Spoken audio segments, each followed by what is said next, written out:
Para ulama, para asatizah, pelituan puasa serta tuan-tuan dan puan yang dirahmati Allah sekalian, utamanya sama kita merapatkan syukur kepada Allah Subhanahu wa taala dengan izin dan limpah kurnianya pada malam yang penuh barakah ini dapat kita sekali berkumpul dalam rumah Allah Subhanahu wa taala.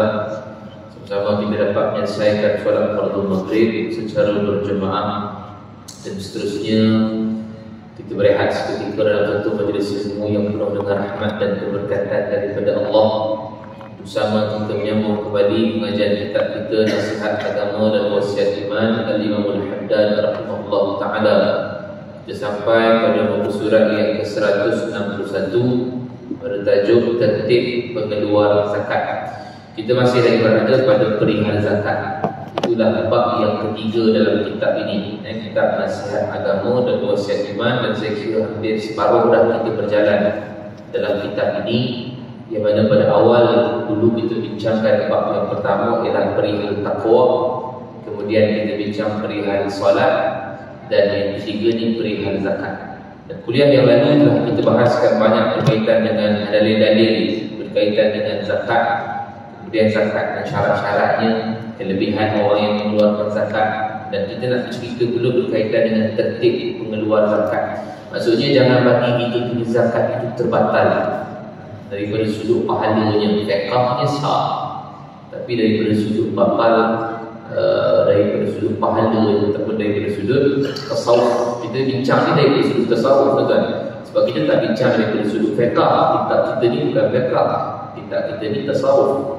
Daripada sudut adab, kan kita dah pernah sebut dulu tentang solat. Solat kalau kita buat rukun 13 itu sah lah. Tapi daripada sudut tasawufnya bab lain pula. Pahala kan, daripada sudut pahalanya bab lain pula, iaitu bab tasawuf, bab akhlak, bab adab. Sama dengan Ramadan, puasa. Orang yang puasa menahan diri daripada lapar dan dahaga, tak buat perkara-perkara yang membatalkan puasa dia daripada subuh sampai maghrib, terbit fajar hingga terbenam matahari. Sah puasanya daripada sudut fiqh, tapi daripada sudut tasawuf belum tentu. Itu yang penting kita belajar. Kita belajar berkaitan tasawuf, pasal dia ada kaitan antara akidah, fiqh dan juga tasawuf. Inilah namanya fardu ain. Okey, yang wajib dipelajari. Talabul ilmi fardhatun ala kulli muslim. Menuntut ilmu itu wajib bagi orang yang bergelar Islam. Yang fardhah itu adalah akidah, fiqh dan juga tasawuf akhlak. Baik, kata pengarang kita Imam Al-Haddad rahimahullah taala. Bismillahirrahmanirrahim. Qala al-musannif rahimahullah taala wa nafa'ani wa iyyakum bi 'ulumihi fid dharain amin ya rabbal alamin. Pengeluar zakat harus bertertib dan bersopan santun. Di antaranya adalah ia berlapang dada ketika mengeluarkan zakatnya itu, berkeadaan girang dan gembira, bermuka manis, merasa terhutang budi kepada penerima zakat kerana ia telah sanggup menerima zakatnya, tidak mengharapkan pujian dari zakat yang diberikan itu akan menghapuskan pahalanya. Kan tasawuf ni. Kan ini adalah tasawuf. Tadi tasawuf ni apa Ustaz tak faham tasawuf. Tasawuf ni kita punya adab daripada satu ibadah. Sesuatu ibadah. Kita bayar pada orang yang asnaf contohnya. Zakat dia kena bayar kepada salah satu daripada 8 asnaf. Atau dalam mazhab Syafi'i kurang-kurang 3 asnaf. Ada di perbahasan kita tak bincang, tapi nak sebutkan pergi kepada asnaf yang 8. Fakirnya lain, miskinnya lain, kita dah pernah sebut dulu kan. Fakir lain, miskin lain, gharimin, orang yang berhutang, fisabilillah, orang yang berjalan Allah, orang yang dalam keadaan dia macam-macam. Kita nak katakan bahawa 8 asnaf itu. Jadi bila kita berikan kepada 8 asnaf ini, salah satu daripadanya, maka bila kita bayar zakat dengan niat aku berzakat kepadanya dan kerana Allah, selesai zakat daripada zakat. Tapi ada orang yang dia bayar zakat dalam keadaan dia berat bagi. Itu mana tasawuf tu. Pasal aku berat, pasal penat, pasal cari duit, tiba-tiba nak kena keluar bagi orang pula. Itulah sebenarnya kita kena faham. Allah bagi kita rezeki 2.5% daripada rezeki yang Allah bagi bukan milik kita lagi. Kita nak pegang simpan yang kita dah baca surah Al-Imran ayat 180 dulu kan. Jangan orang yang bakhil itu menyangka bahawa apa yang Allah berikan kepada mereka itu adalah khairul lahum, baik buat mereka, bal huwa syarrul lahum, perang buruk buat mereka. So mereka tak keluarkan zakat kepada orang yang layak. Harta yang Allah bagi ini, Allah bagi kita pinjam, kekayaan yang Allah bagi pada kita, bukan semua kita punya. 20% kita tolak lah. Maksud saya 20% itu daripada sudut apa? Simpanan, jabatan, perniagaan, itulah. Sebutkan bahawa sebahagian itu bukan milik kita. So bila kita bayar dengan perasaan kita tahu, oh ni bukan milik kita, so kita akan mudahlah untuk bagi. Tak adalah rasa berat. Kalau saya tak bagi, tapi itulah Islam suruh bayar, saya bayar juga lah. Dah tidak ada kesenangan nak bagi. Ya, kita tidak ada kerelaan nak keluarkan duit. Maka perkara yang dipanggil sebagai fiqah sah, tetapi dari sudut pahala yang mungkin macam solat Allah yang buat sah juga, tapi dalamnya tidak ada kekhusyukan, khusyuk. Sembahyang berat, malas. Wa idza qamu ila shalah qamu kusala. Orang yang solat munafik ni bila dibangun nak solat, dia dalam keadaan kusala, malas. Itu orang munafik ni style. Malas nak sembahyang, malas nak angkat tangan, malas nak baca. Tapi dia buat 23 rakaat dia buat. Daripada takbiratul ihram sampai salam dia buat semua. Sah, tekad sah, tapi pahalanya khusus. Zakat kita bayar sah dengan niat zakat, tapi pahalanya khusus. Kalaulah kita kata kita tidak ada kerelaan untuk mengeluarkan zakat, kena ada kegembiraan, keseronokan untuk nak bayar. Seronok dah aku nak bayar. Pasal tu di rukun Islam aku ni, aku dah bayar zakat, aku dah tegakkan rukun itu. Rukun ni tiang lah. Ni tiang-tiang yang namanya rukun arkan dalam bahasa Arab. Tiang-tiang rukun Islam kita. Arkanul Islam khamsah. Rukun-rukun Islam ada syahadatu an la ilaha illallah wa anna Muhammadar Rasulullah. Kan kita ada syahadah, dua kalimah syahadah, saksi bahawa Allah itu Tuhan, kita disembah melainkan Allah sahaja. Kemudian Muhammad Rasulullah, kita bersaksi bahawa Muhammad itu adalah pesuruh Allah. Habis itu komplit kan. Kemudian solat, kemudian zakat, kemudian puasa, kemudian haji bagi yang mampu. So 5 rukun Islam ini kalau kita mampu buat, kita telah menegakkan kesemua rukun-rukun Islam ini. Cuma dengan juga saya ada orang yang tak mampu buat kan. Kalau haji tak mampu buat, kita tengok di antara 5 ni kan, 5 rukun ni kita jadikan dia sebagai 5 jari. Kalau 5 jari ni kita nak pegang sesuatu barang, boleh lah, pasal komplit dah. Pegang tu dah komplit dah. Tapi kalau kata haji tak ada, boleh pegang lagi. Pasal apa haji tak ada? Mungkin sebab tak ada istita'ah. Ada nanti kita bincang perihal haji dalam ni ada. Istita'ah daripada sudut keuangan tak ada. Kita bincang daripada sudut kesihatan tak ada. Bincang daripada sudut giliran tak ada. Kan? Daftar sekarang ni 2145 boleh pergi. Kali ni rumah kita. Tak tahu apa rumah kita boleh pergi. Itu haji. Mana istita'ah kalau tak ada, tak angkat satu. Mana boleh pegang lagi? Boleh, tapi tak sempurna.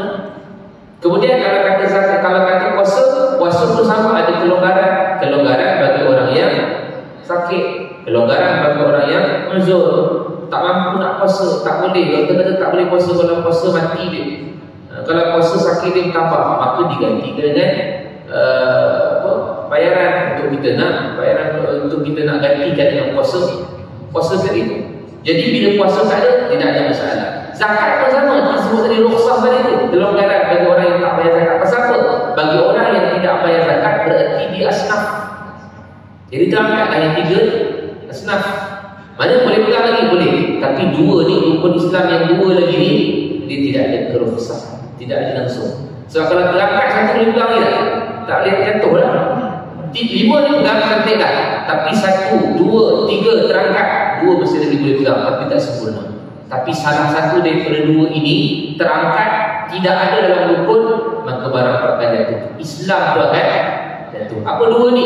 Solat tak ada, jatuh lah. Betul, Islam ni jatuh lah. Mana solat tak ada rukhsah pun. Kalau kata Nabi orang yang tak mampu solat, Nabi kata salli qa'iman fa in lam tastati' fa qa'idan fa in lam tastati' fa 'ala jambin.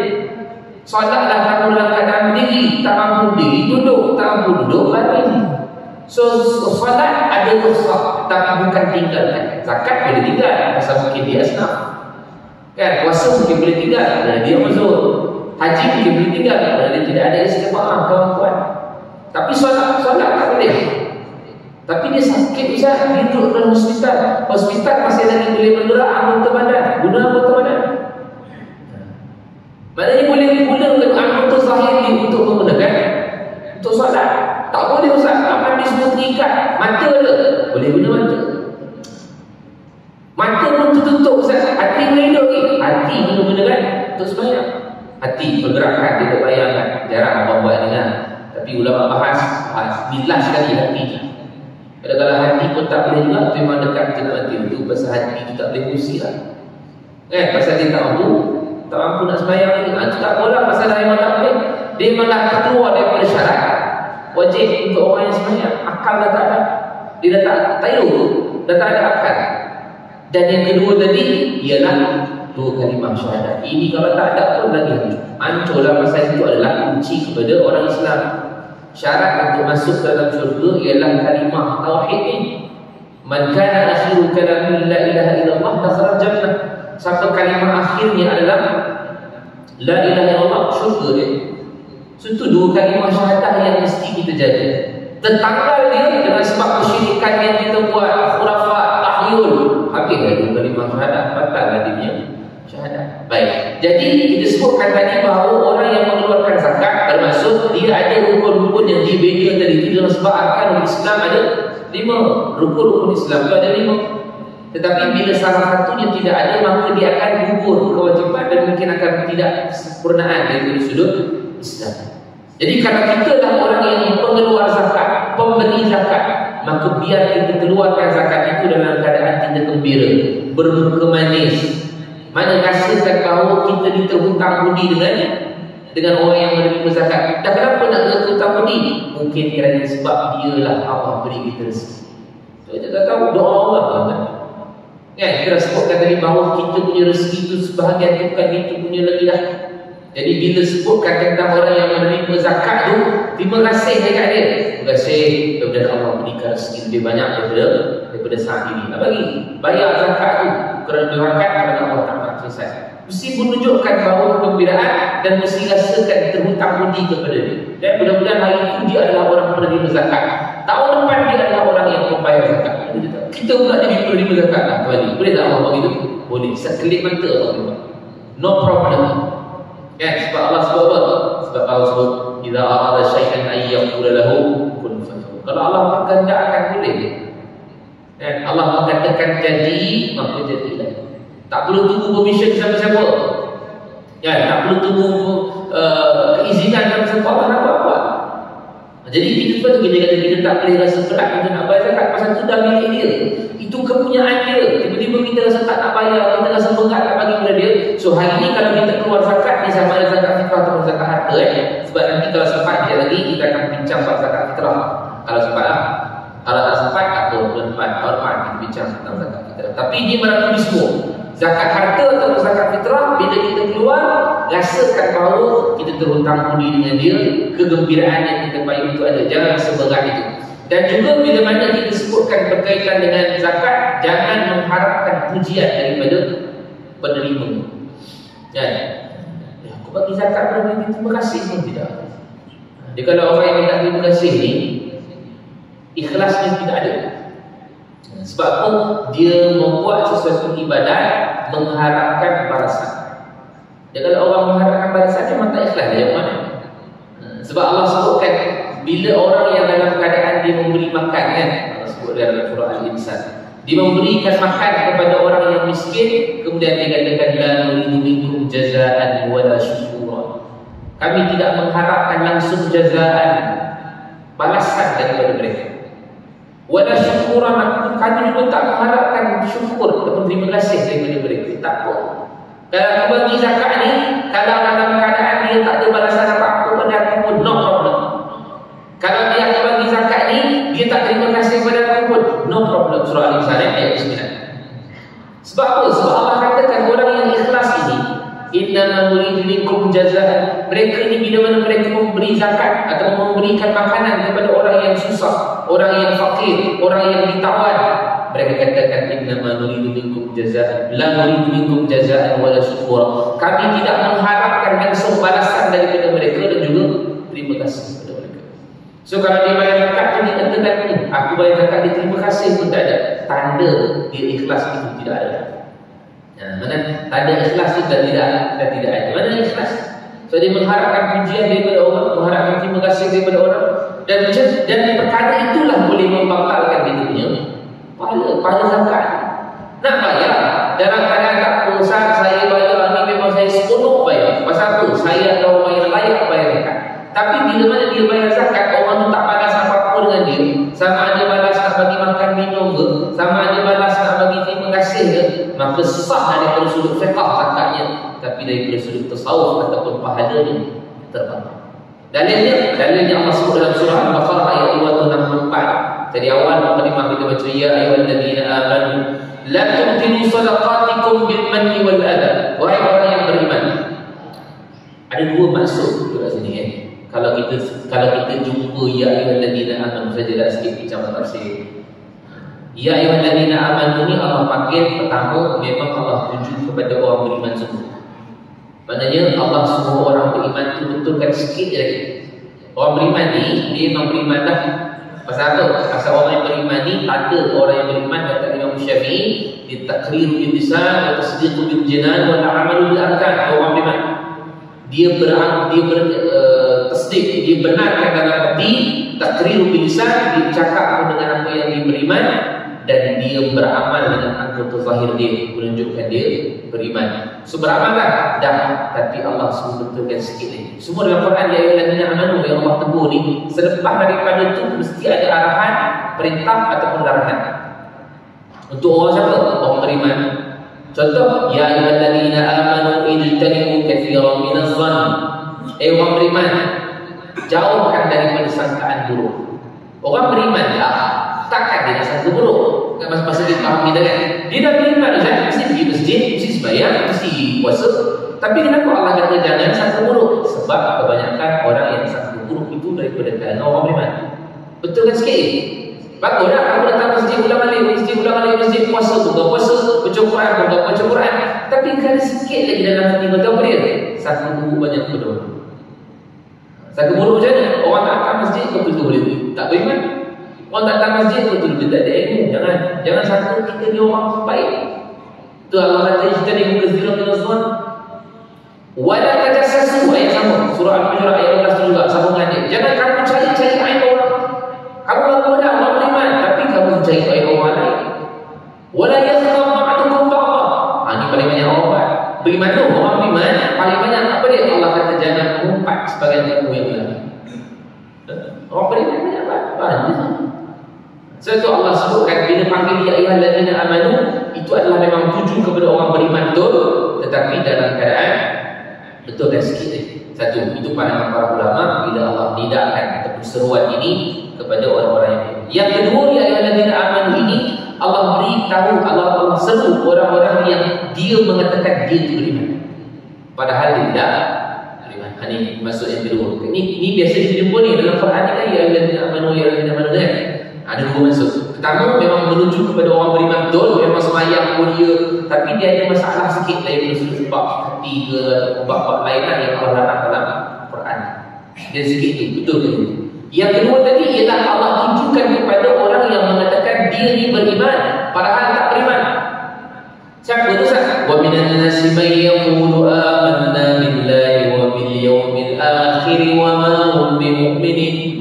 Allah kata ada manusia tu dia sampai kata dia beriman pada Allah, dia beriman pada hari akhirat.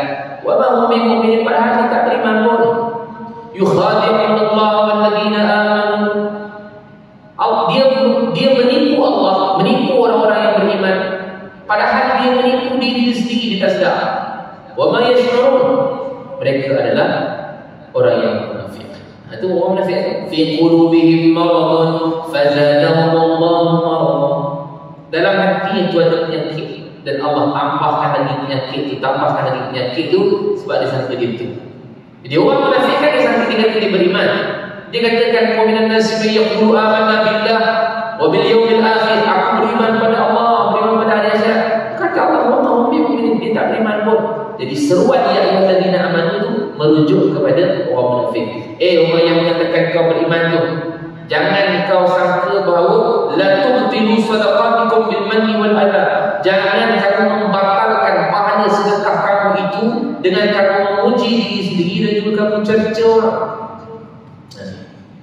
Orang munafik kadang-kadang dia gitu. Orang munafik kadang-kadang dia bila buat satu kebaikan dia suka puji diri dia.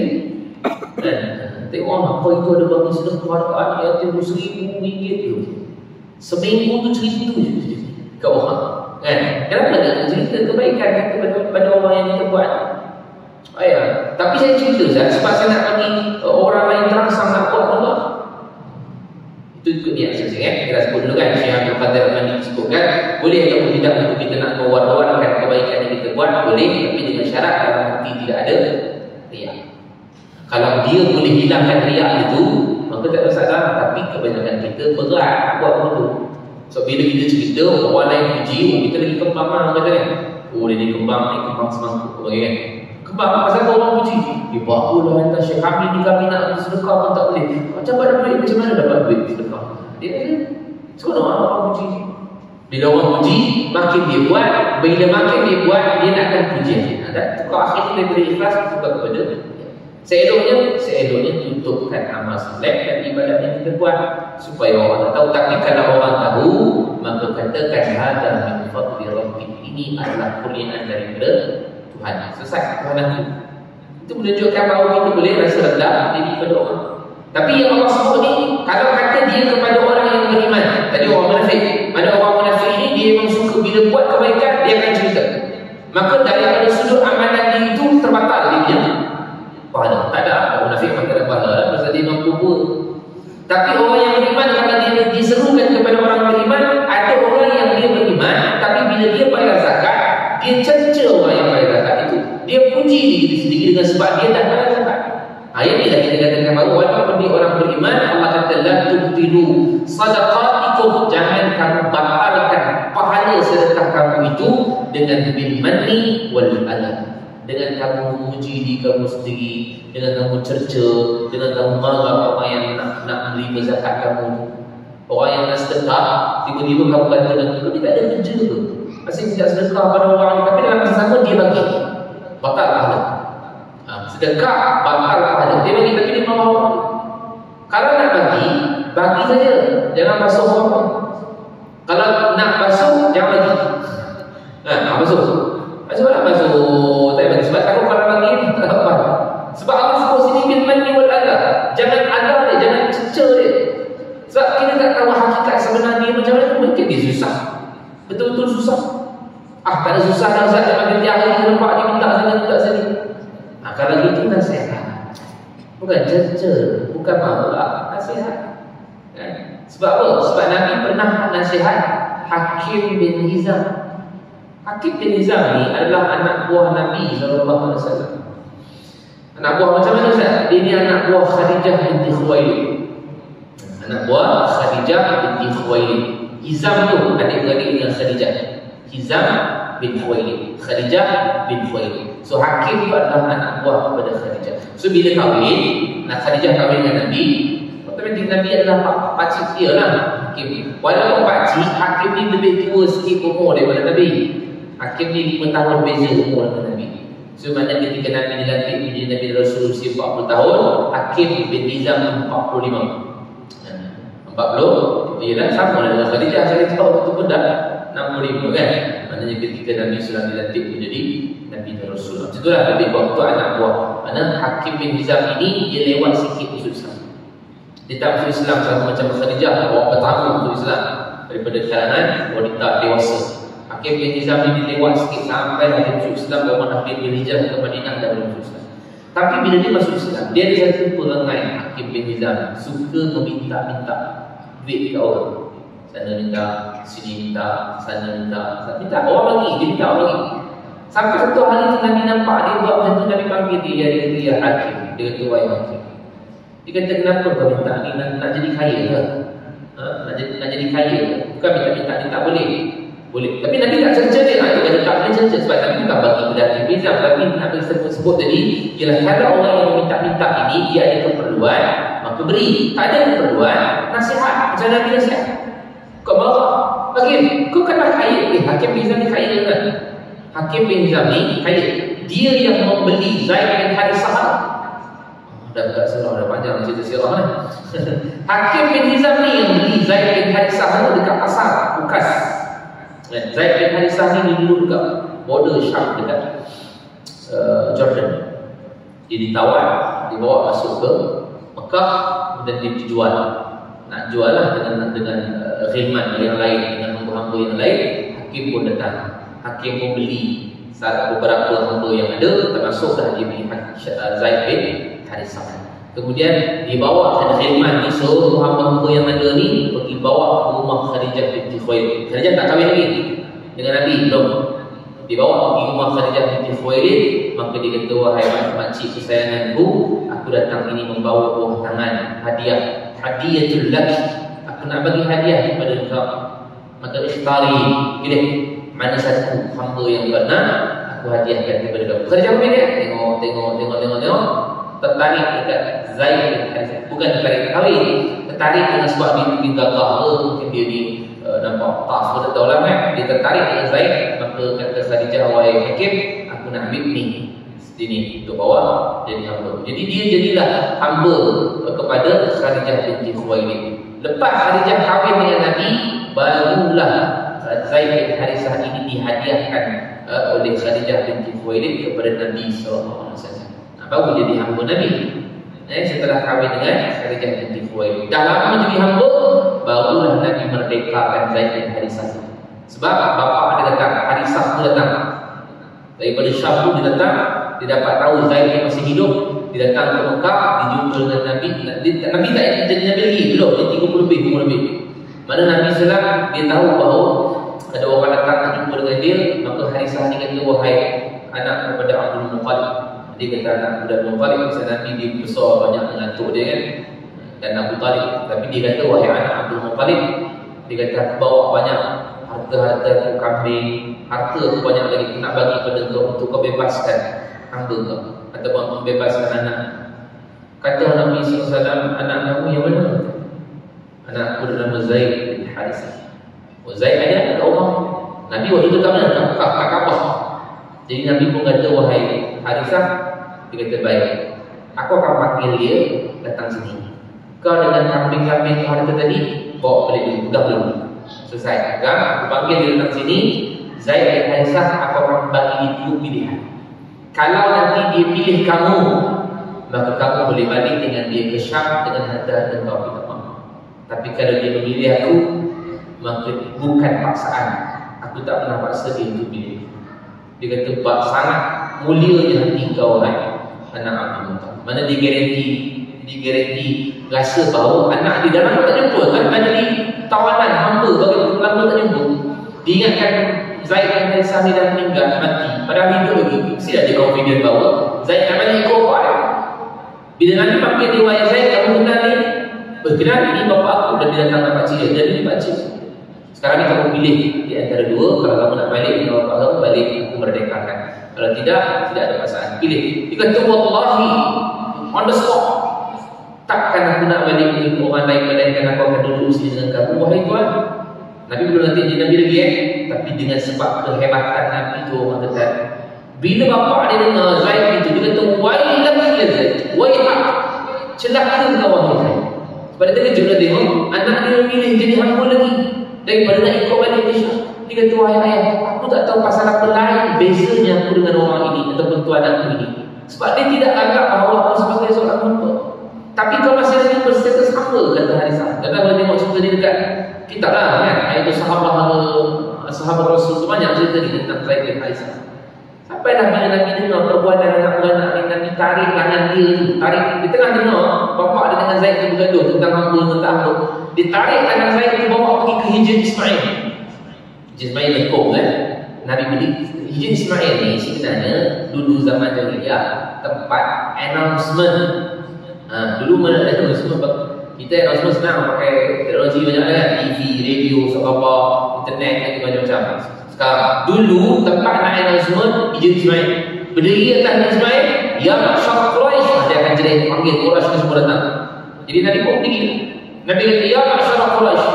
Dia kata, wahai orang-orang Quraisy, Tadi Zaid kan apa Nabi? Hari ini aku merdekakan Zaid. Hari ini Zaid akan mewarisi harta aku. Aku akan mewarisi harta Zaid. Dan aku tukarkan namanya menjadi Zaid bin Muhammad. Tukar nama Zaid bin Muhammad. Bila dah merdeka gitu, bapak dia rasa tenang lah. Bila tenang, dia kata tak apalah, duduklah dekat sini. Dia balik dengan pakcik kamu balik ke Syam balik semula. So jadilah Zaid bin Harithah itu sebagai anak angkat Nabi sallallahu alaihi wasallam. Hubbu Rasulillah, digelarkan Zaid bin Harithah ini sebagai hubbu Rasulillah, kesayangan Rasulullah. Sehingga nanti bila Nabi dah nanti bila Nabi Rasul ni belum nanti lagi ni. Bila Nabi dah nanti Nabi Rasul turun ayat surah Al-Ahzab ayat ke-5. Allah kata ud'uhum li abaihim, panggillah mereka dengan nama bapa-bapa mereka. So Allah tegur Nabi, jangan tukarkan nama Zaid bin Muhammad itu, tukar balik kepada Zaid bin Harithah.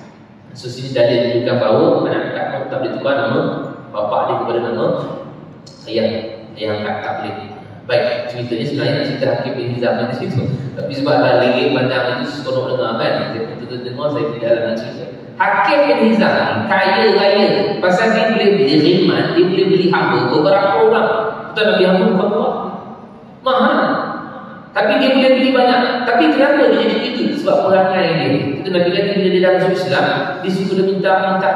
Nabi tanya orang yang Hakim, kau nak kaya ke?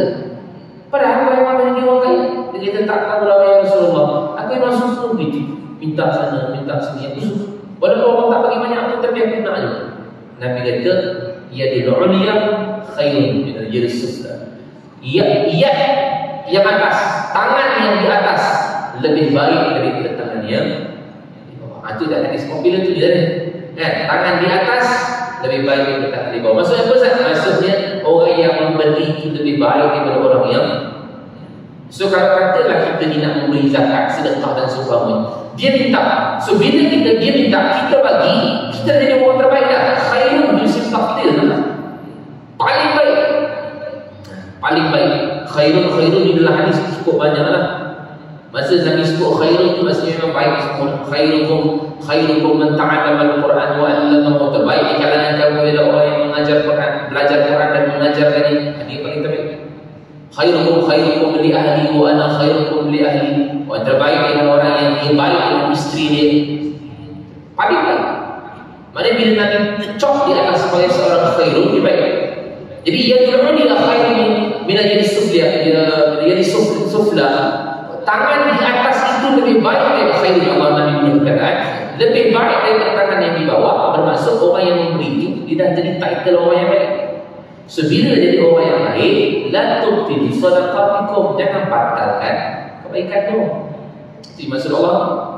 La tubtilu sadaqatikum bil manni wal adha. Dengan sebab kamu cerca, dengan sebab kamu puji dengan apa yang kamu buat, akhirnya kamu sendiri akan mendapat kerugian. Dalam dunia memang dia kata saya dah bayar zakat Ustaz, tapi siapa yang tahu dia dapat pahala tu? Semayang tadi kita tahu pahala dapat. Ya, kita kena muhasabah. Itu sebab penting khauf. Jangan sangka bahawa kita ni dapat pahala dengan sebab kita semayang. Aku jadi unjuk. Saya kira kisah saya sini dah 10 tahun Ustaz, tak pernah miss Ustaz. Hari-hari semayang jemaah. Tak unjuk pada tu. Pasal dia sangka bahawa dia punya amalan the best. Tak boleh dia tak ada rasa situ. Sebab apa? Sebab ada rujuk itu akan pergi kepada riak dan juga takabur. Rujuk halus juga, sangat halus. Sebab itu kita jangan batalkan punya. Dan pengeluar zakat, jangan sampai mengeluarkan zakatnya secara terpaksa dengan sifat orang yang sifat tersebut adalah sifat orang yang munafik. Dalam surah At-Taubah Allah sebutkan dalam ayat 54, "Wa la ya'tuna as-salata illa wa hum kusala wa la yunfiquna illa wa hum karihun." Ini Allah cerita tentang orang munafik. Dua ibadat, solat, zakat, infak. Allah kata wa la ya'tuna as-salata illa wa hum kusala. Mereka ini tidak mengerjakan sembahyang atau solat, melainkan ingin mengerjakan solat itu dalam keadaan kusala, malas. Malas.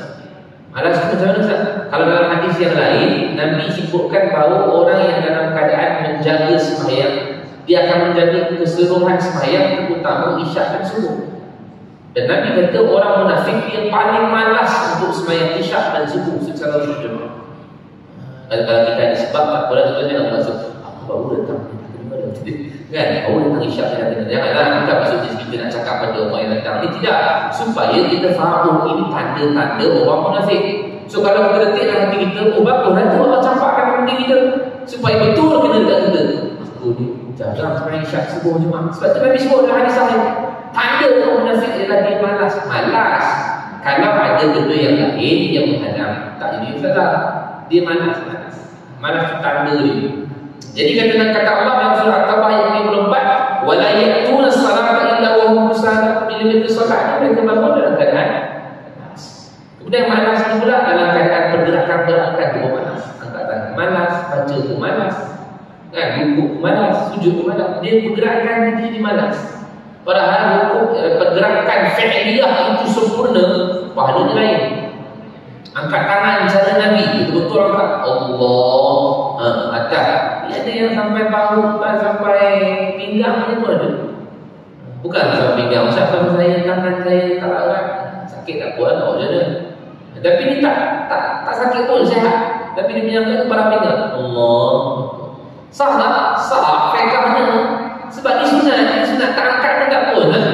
Takbir ihram kan juga tak payah. Ustaz macam saya tak angkat bukan. Saya nak beritahu beza antara sunat dan rukun. Itu tak payah angkat pun tak apa. Terus je Allah. Kita saja bersolat pada Isyak angkat kan. Allah Akbar. Betul tak sini? Boleh tak? Boleh. Sah. Itu fiqah. Tapi dia makruh meninggalkan perkara yang sunat. Kan sunat kan ni. Ada 4 tempat kan. Dia sebut dulu 4 tempat disunatkan untuk angkat tangan ni. Mana? Takbiratul ihram. Mula-mula sekali. Kedua, ketika mana nak rukuk. Walam yakul lahu kufuwan ahad. Ini sunat. Setiap rakaat yang ada kita turun angkat. Allahu Akbar. 3, iktidal. Sami'allahu liman hamid. Setiap rukuk, setiap iktidal. Dan yang keempat ialah setelah tahiyat awal. Allahumma salli ala sayyidina Muhammad wa ala sallam. Allah. Nak naik rakaat ketiga dulu. Allah angkat sunat angkat akbar. Tak buat tak apa sembahyang, tapi makruh meninggalkan sunat lawan dia.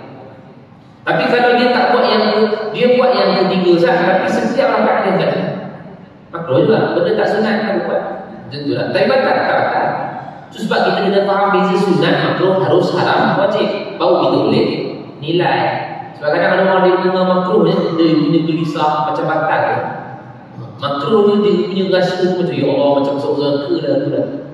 Kalau makruh dia adalah karah, nama pun makruh. Karah itu apa? Dibenci. Kalau tinggalkan itu lebih baik. Macam tu. Jadi itu sebab kita katakan bahawa orang yang munafik ni dia memang itu. Dia merasakan bahawa dia solat tapi sebenarnya tidak ada apa-apa, tidak ada apa-apa pahala untuk dia pasal dia solat dalam keadaan malas. Dan kata Allah wala yunfiquna illa wa hum karihun. Dan tidaklah mereka dia orang munafik menginfakkan sesuatu harta melainkan paksaan diri dia. Dia maksa diri. Bagi lah, kata kalau tak bagi dah. Dia paksa. Padahal betul kena ikhlas. Tapi dia paksa diri dia nak bayar juga, nak bagi juga. Ya sah dari usul fiqh. Tapi sebab karihun dari itu, paksaan dari itu menyebabkan terbatallah. Itu sebab kita katakan bahawa kena berhati-hati dengan amalan-amalan yang kita buat, tidak ada paksaan dalam ibadah. InsyaAllah kita bila dalam azan kita kembali ke proses insyaAllah.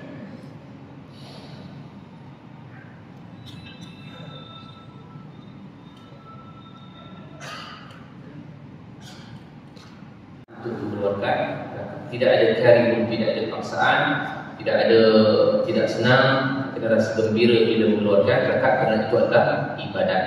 Yang keduanya kata Imam Al-Haddad, di antaranya lain ialah mesti mengeluarkan harta yang paling baik, zakat.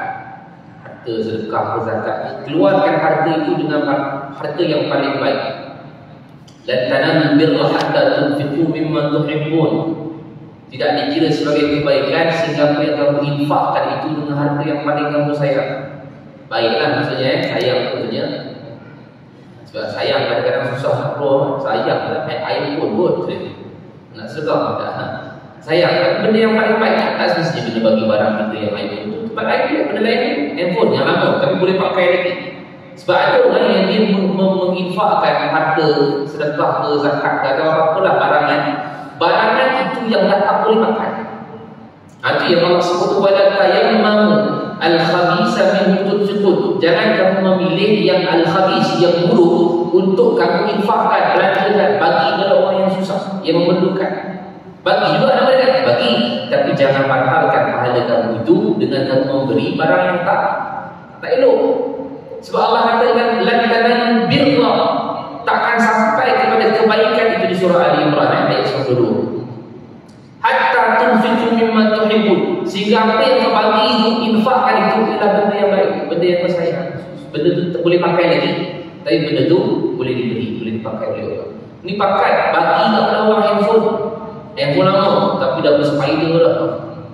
Dengar pun tak dengar, telefon dengar tak dengar. Kalau nak type pun cari huruf tak jumpa. Ini adalah satu benda yang habis buruk. Tapi bagi juga Ustaz, tapi saya tak bagi. Itulah yang membatalkan pahala. Terus nanti yang keempat nanti, dia mengambil, yang keempat nanti adalah dia nombor dua tau. Nombor dua, yang buruk bagi. Tapi nombor empat, dia bagi tu, dia anggap itulah pemberian yang baik. Hadiah buat itu, bakal pahala orang yang bagi itu. Jangan sampai begitu. So kita baru nombor dua. Maksudnya yang pertama ialah kena rasa gembira nak bagi zakat, infak, sedekah. Yang kedua, jangan bagi zakat ataupun sedekah yang buruk. Tu bila dengar ada orang yang susah ni, banjir dan sebagainya, himpunkan barang-barang yang ada di rumah untuk nak bagi sedekah, infak kepada orang yang susah. Dia dengar tu, dia ambil barang-barang tu lama kat atas store tu, bagi semua. Dia bukan tahu, dia tahu dah dalam tu adalah barang-barang yang tak boleh makan. Tapi kenapa dia bagi juga? Clearance stock. Nak clear rumah dia. Daripada yang tak boleh pakai, alang-alang mak dia kata kita nak bagi orang, bagi tu orang, cuci tu orang apa itu, bagi tu orang. Mereka memang akan ambil. Pasal mereka tak ada baju lah. Tu buka-buka tu kita tengok, dia pakai pelajaran kata baju seluar je kan. Seluar dalam pun dia bagi tak. Tapi seluar dalam yang getah yang tak ada, tu kalau buka tu macam tu. Kita boleh size dia. Pasal panas tali tu dah putus. Tu getah tu dah putus. Sedekah juga. Sedekah batal pahala dia. Pasal tu kata Allah wala tayammamul khabis, jangan kamu memberikan pemilik yang buruk untuk kamu sedekah. Baju bagi, baju pun koyak, berfikiran. Tak ada kan? Inilah dimasukkan sebagai dia bagi juga, bagi, tapi batal pahalanya dengan sebab dia memberi perkara yang buruk. Nombor tiga ialah batal juga pahalanya bila dia bagi kepada orang zakat, infak dengan niat bahawa supaya orang itu boleh berkhidmat dengannya. Ada penghargaan lah. Ada penghargaan. Balas balik. Kan? Zakat ke, sedekah ke, tapi kita fokus kepada zakat lah. Sedekah tu ibu dia. Bawah dia tu ada zakat, infak, wakaf, tu naik bawah ni. So jangan menganggap bahawa kita keluarkan harta bagi pada orang dengan harapan, oh dia akan balas saya, dia akan puji saya, dia akan menghormat saya, dia akan pilih. Ini semua benda-benda yang membatalkan pahala. Dan nombor empat ialah jangan menganggap bahawa kita bagi tadi yang sebut dah. Nombor empat, memberi, tetapi itu adalah sebagai hadiah buat mereka, ataupun kita panggil sebagai aku ni lah orang yang banyak memberi bantuan kepada dia. Jangan anggap macam, sebab itu boleh membatalkan sedekah ataupun zakat kita. Dan Al-Imam Al-Haddad diselitkan sikit bawah ini, apatah lagi kalaulah diberikan kepada kaum kerabat, ibu ayah yang menjadi tanggungjawab kepada kita untuk memberikan nafkah. So ramai juga orang tanya, dia kata, Ustaz, bapak saya ni susah, Ustaz, boleh saya bagi zakat pada dia? Zakat pada dia itu bapak kita kan. So bila sebut bapak, kita kena bagi nafkah pada dia, bukan zakat. Zakat ni adalah orang yang kita tak tanggung. Anak saya susah, Ustaz, boleh saya bagi zakat pada dia? Kan anak kita kenalah bagi nafkah pada dia, boleh bagi zakat. Jadi orang yang boleh saya bagi zakat daripada keluarga saya siapa? Kaum kerabat yang bukan tanggungan kita. So adik-adik kerana dia adalah adik kita yang mungkin dah tak ada suami, dah susah. Adik kita perempuan, dia ada suami dia dah meninggal, ada anak itu adalah tanggungjawab kita untuk kita jaga. Dia juga kita kena bagi nafkah, tanggungjawab. Walaupun kita katakan anak itu kan sebelah ayah, asabah dan seumpamanya, tapi dia juga adalah tanggungjawab adik-adik. Kita kena bagi nafkah pada dia. Apatah lagi kalau asabah sebelah ayah. Ataupun kita kata adik-beradik kita lelaki, kemudian adik-beradik kita lelaki itu meninggal dunia, dia ada anak itu tanggungjawab. Jadi tak boleh bagi zakat, tak boleh lah, pasal tanggungjawab. Dia beza macam ni, kalaulah dia tanggungan kita, maka zakat tidak dia bukan tanggungan kita, maka zakat boleh bagi pada itu sifat mudah untuk kita nak faham siapa yang layak dan tidak untuk bayar zakat. Cuma nanti kita akan bincang sikit lah. Dia kata mungkin ada orang yang kata, saya nak bayar zakat ni, saya nak bagi sendiri boleh tak? Boleh sendiri, tapi kena pastikan bahawa dia benar-benar asnaf. Takut kita anggap dia asnaf, rupanya bukan asnaf. Habis ibadat dia. Jadi antara yang terbaik yang disebutkan kat sini, menyerahkan zakat kepada perintah berdepan. Kita akan bincang zakat fitrah dan juga kita akan bincang zakat melalui, kalau bahasa kita ni pusat zakat lah. Kita ada zakat Islam maupun seumpama kita nak bincang pada perjalanan. Baik, sekadar itu insyaAllah kita punya perkongsian pada malam ini. Jumpa lagi pada masa datang. Wassalamualaikum warahmatullahi wabarakatuh. Assalamualaikum warahmatullahi wabarakatuh.